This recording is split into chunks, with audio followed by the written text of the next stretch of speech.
So tonight's project is It's So Good to Be Home, and I'm actually going to be doing a buffalo plaid pattern in this.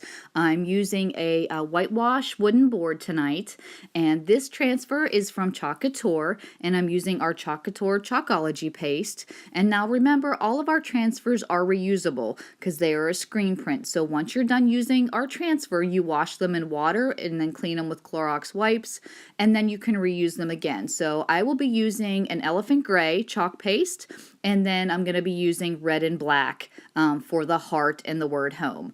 Now I'm just applying the damp paper towel over that so that my chalk paste doesn't dry while I'm continuing to do the rest of the word home in our red chalk paste. So for this project, I do want to tell you I highly recommend getting just the thin painter's tape. I actually cut my painter's tape, so it made this project a little bit more a little bit more of a tedious project.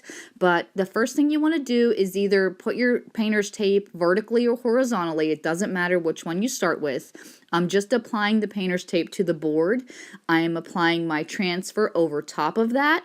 And then for the first layer of my lines, I'm actually doing I took a lot of our red chalk paste. I mixed a tiny bit of black in with it to make it like a dark burgundy for the first layer. Because if you've ever seen buffalo plaid, it's not red on black. It's actually a red with like a dark, it's like a dark burnt red, and then it's black. So I just mixed up our chalk paste together to do that. And then the final step is once you go ahead and apply your second line, whether it be vertically or horizontally, you are going to use just a straight black chalk paste. Now, between each process, I do clean my transfers. So before I put the transfer back on top of my chalk paste, as you can see, they're perfectly clean. So the end result turned out really good.